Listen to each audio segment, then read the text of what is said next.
ready? 1, 2, 3. Get ready for the mistletoe with us. Here you go. What are we doing?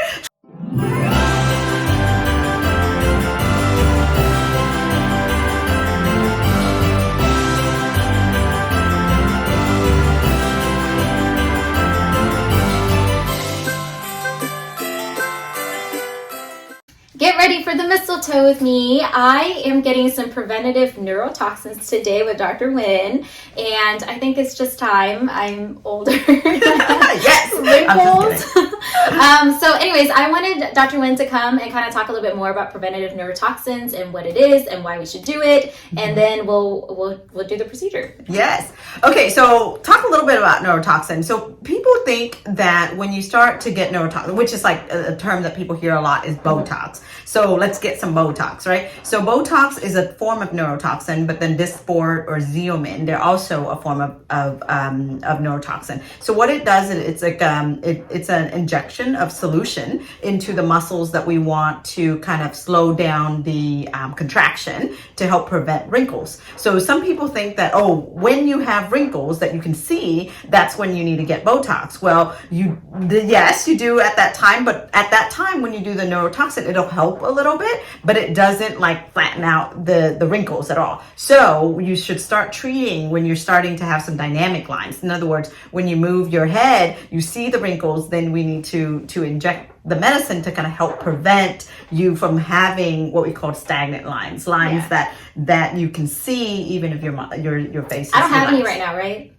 You don't have any stagnant lines, so we want to so see, when you just smile, you're beautiful, but you can see some of the crow's feet there. That's what we call dynamic lines, meaning when you smile, when you contract that muscle, those lines shows. Now over time, those lines will then become stagnant if you don't, and then you could see it permanently. So you want to treat it a little bit. You don't need a lot, but just a little bit for prevention. Okay, so Dr. Nguyen is getting ready to draw up the medication for me, and so I'm just going to do a close-up of all of my stagnant lines and facial expressions that show the wrinkles. So I mainly have it when I like look up. It takes me forever to do the specific movement, but like when I'm really curious about something, I do make this look.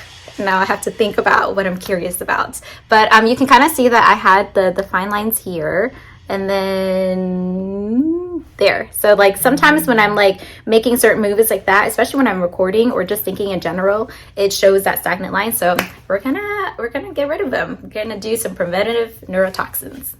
Okay, Dr. Nguyen, what are you gonna do? Okay, so I usually like to walk our patient through. So I like to clean the skin first.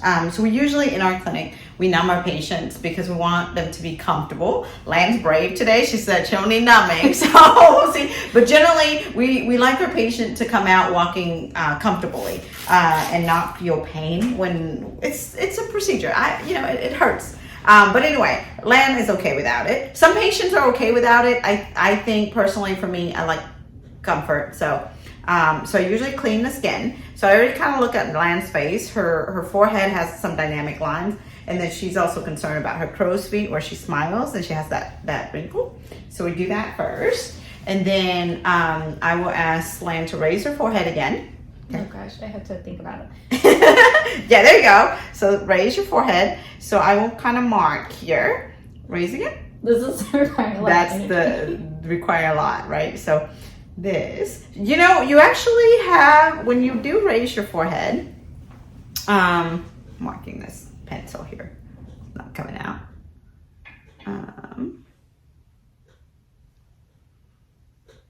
It's not as good. Raise your forehead again.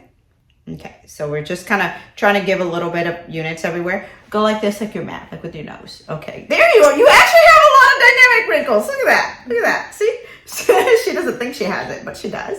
So I actually, when I treat the forehead, I like to treat the glabella line area too, is because if you don't treat that, the brows will drop because you can't just treat the forehead. So this is the frontalis muscle. So once you treat that, and if you don't treat the glabella area, then the muscles will kind of drop and you have a low brow. So treating this will actually kind of help her brow arch up a little bit too. And then smile for me. All right, so she has a little bit of crow's feet here. So I'm just going to use like 2 units over this side. And then smile again. Not too much here, but it bothers her, so I'm going to give her a little bit there. Okay. So with that being said, it's all, I already marked her face. Now we're going to inject.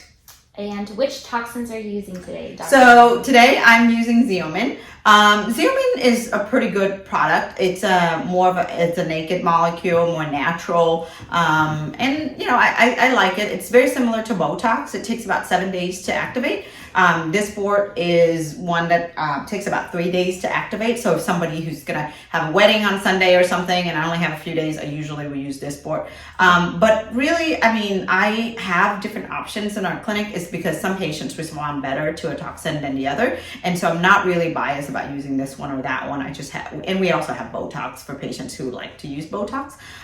So that's the reason why we have them here. Perfect.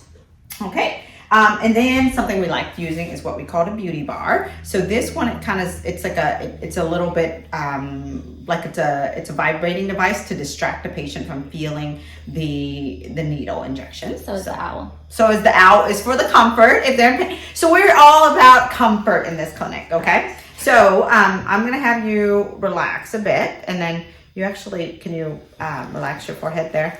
Okay. Your beauty bar's on. Just relaxed. The more relaxed it is, the easier it is. Ready? 1, 2, 3, poke.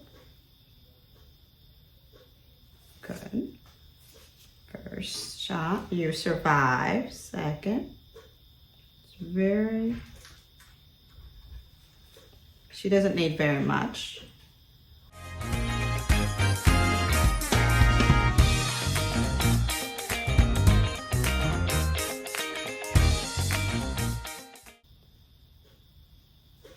All done.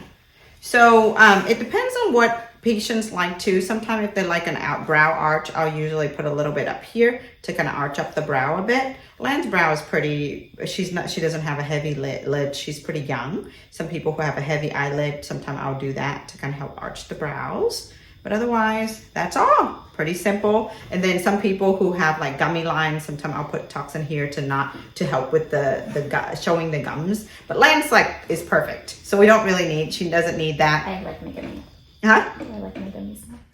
Making what? I like my gummy smell. Oh yeah, so she doesn't want to do anything with her gummies. But if somebody who's don't like the gummy smile, then we would do that to kind of help relax. And then sometimes people will have like a dimple chin here. Then we actually put some neurotoxin in the mentalis muscle to kind of relax that so it doesn't like perch up too much. And then some people want to have what we call a lip flip. So you could put a little bit on top of the lip to kind of like flip the lip up a bit. So there's a lot of things that we can do with neurotoxin. Even like if their nose is like a little pointy down, we can put some neurotoxin here to actually kind of poke up the nose a bit. But Lance's nose is perfect, so we don't need to do any of that stuff. But neurotoxin can be used everywhere, even for TMJ. So people who have like more of a square face, and then because they're masticators, so these muscles here are very tight, and then they'll have a square face, and then they grind their teeth. We can use neurotoxin, either Botox, Dysport, or Xeomin, to relax that muscle, so then they'll have more of a chisel chin, and then you also don't have the bite. When you bite down, it doesn't hurt you as much, and so that'll help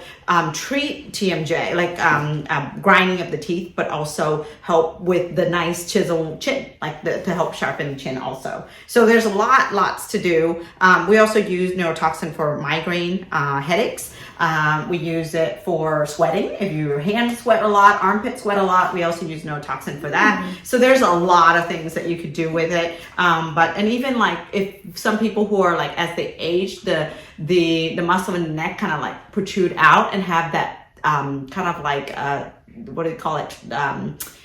Rooster's neck or whatever, then you can inject those muscles to relax it so that you can have nice tightening. So a lot to do. Call us if you have any questions about what portion you want to treat or anything.